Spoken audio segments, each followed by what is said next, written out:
Hi, my name's Ron, and this is Going Ham. So, sometime this week, Amazon bought Twitch for $970 million. YouTube had previously offered $1 billion, but for some reason that deal dropped. Not really sure why. Vice President of Games Mike Frazzini from Amazon had this to say about the deal. Twitch is largely going to remain unchanged for a while as we talk about what ideas we want to pursue, roll them out, and work together over time. So, I guess there's going to be some changes. But according to CEO of Twitch, Emmett Shear, he's thinking what's really exciting about the Amazon deal is that Twitch really doesn't change. They get to keep doing this thing. The change is, fundamentally, we get to do it faster. He also had to say that Twitch didn't implement the recent changes to VOD videos because of Amazon. Okay, so where was I? Oh, he also said that Amazon was not part of the recent change and that was all of his own doing. If you don't know what I'm talking about, not too long ago Twitch implemented a system that if you are playing music in the background that you are not authorized to have, then they will mute your audio for 30 minutes. It's a bit ridiculous, but there you have it. Last Sunday, whenever we were filming this first episode of the show, there was a lot of DDoS attacks on Alright, if you want down, go. See, I'm not crazy, it's a cat. There were a lot of DDoS attacks on PSN, Xbox Live, Battle.net, League of Legends. Every one of them was down. So if your service was down, then it wasn't you, it was, or your ISP for once. It was actually those services. The attacks were initiated, or they are claimed to be initiated by a hacker group called Lizard Squad. I don't know, because at the same time, a short while later actually, a person named Fame, which is his Twitter name, claimed responsibility as well. Whatever happened, it took down all the sites I just mentioned. And Xbox Live managed to drag on, but PSN and Battle.net were completely down. So, yeah, that's what happened. I tried to go back and get some Twitter quotes to be able to show you that Lizard Squad and Fame were claiming responsibility, but when I went to go back to the site, GameZone had removed the article, so I had to look into it a little bit more and figure out why. And it turns out that GameZone was also a victim of a DDoS attack. And according to a tweet by Matthew Leibel, if I butcher your name, I'm sorry. But according to him, they were attacked because of that article, giving credit to Fame and not Lizard Squad. So that's all I'm going to say about this, because apparently these guys are pricks. And I don't want to... No. Just... no. Another note, didn't Sony start charging us because of security issues? They wanted to close up their security issues. Battle.net I can excuse a little bit. Xbox Live, we've always paid for that ever since the service was announced. And they still managed to keep going, regardless of the attacks. The only problems they were really having were with Diablo 3 servers. The PSN, it was completely down. So Sony, if we're paying you, where's our security fixes? Why would a simple DDoS attack take you down? It didn't take down Microsoft. So if you're going to start charging us, or keep charging us I should say, you should increase your security. This whole going down when we're paying $50 a year just to have your service is ridiculous. So there was a lot of Nintendo news this week again because of a leak, and there was a Nintendo Direct. So the leak was a Smash Brothers. It was a complete list of the roster, and in it revealed that Shulk, Bowser Jr., Ganondorf, and Duck Hunt Dog would also be included. Shulk was later confirmed, and Nintendo quickly pulled down every video that was up, but there are some pictures floating around on forums and things like that. I'll see if I can find a link so that you all can look at it yourself. On the same news as Smash Brothers, there is also a Smash Brothers soundtrack available through Club Nintendo. The catch is that you have to register both versions of the Smash Brothers game, the 3DS version and the Wii U game, just to be able to unlock it. So if you're bound and determined to have a soundtrack of it, then there you go. Or if you're going to buy both versions anyway, might as well go pick up your freebie. During the Nintendo Direct, it was revealed that the 3DS and 3DS XL are getting redesigns. These redesigns include the 3D being visible at more angles, a longer battery life, and a C-stick is also being added. So this correlates approximately with the Smash Brothers game coming out.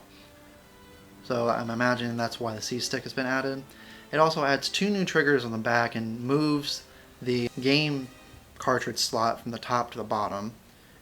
And it also comes with interchangeable faceplates, 38 of them. I'll link to a website that shows all the faceplates. It is in Japanese, so whether or not they're all going to be available here, I don't know. Now, we won't be able to get our hands on these new 3DSs until sometime in 2015, so it is quite a ways away. But if you're wanting a new 3DS, you're going to be able to get one eventually. But I'm wondering, will all my data transfer? I don't want to have to start over again.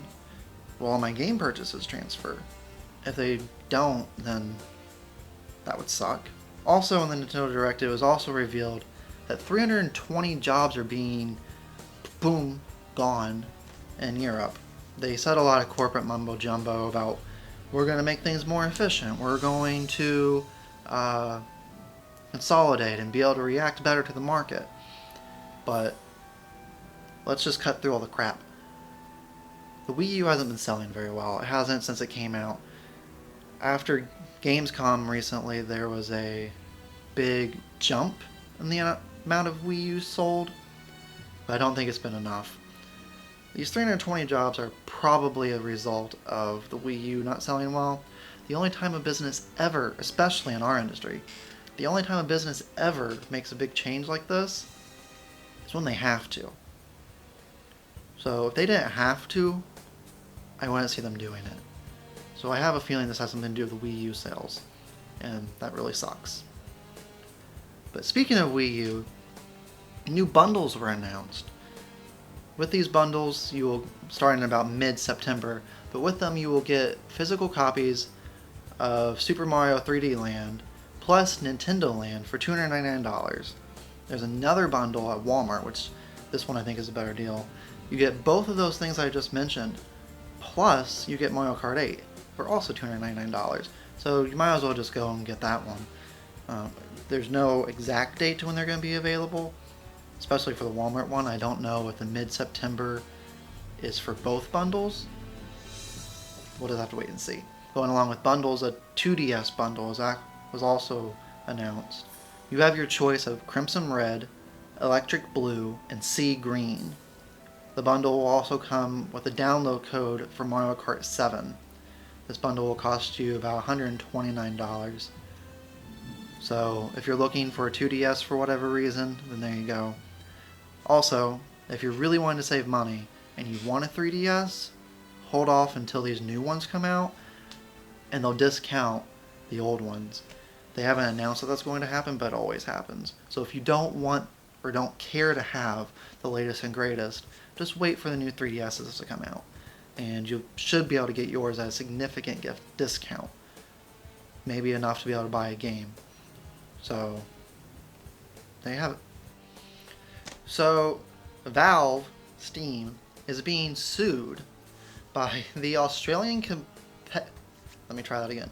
by the Australian Competition and Consumer Commission, or the ACCC, 3 C's, from now on. So what is happening is, under Australian law, if you sell a product, you have to offer a refund if that product is faulty. So if you've ever used Steam before, and if you're basically a PC gamer, you had to have. Everyone knows you buy a game on Steam, you can't return it. So it better work. If it doesn't work, you are screwed. So in Australia, this is illegal apparently. If a product doesn't work, you have to give a refund. What? That is amazing. And it's amazing that there's actually a committee out there that's willing to fight them for this. So Steam actually has the exact opposite kind of policy. They have a no guarantee policy. And under Section 3 of the user agreement, Part 7, it says this. Are you ready for this? C. No guarantees. Neither Valve nor its affiliates guarantee continuous, error-free, virus-free, or secure operation and access to Steam.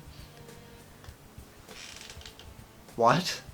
So, the service you offer us to get games, which is the main service that pretty much anyone goes to. If they want to sell a game on PC, they go to Steam. If they don't go to Steam, then I honestly don't know how the fuck they're going to sell their game. But they don't have to guarantee it. So someone could write a virus into their game and we could download it, and Steam has no responsibility for that. How many piece of shit games have you guys downloaded? Have I downloaded? There's quite a few on there, I'm sure.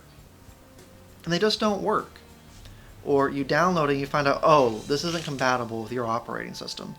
We never fixed it. That is ridiculous. And I hope that this kick in the ass by Australia is the kick in the ass Steam needs to get its shit together. But I'm going to buy a game off Steam here soon. As soon as this game drops down and gets a really good sale, I'll probably buy it off of Steam. I'm trapped. We're all trapped. It's a conspiracy. So our show is over now. Stick around for game releases and an awesome remix of Skyrim music. And please like, favorite, subscribe, and share this video. Follow me at Twitter at Ron_Ham. And I will see you all next time. Bye.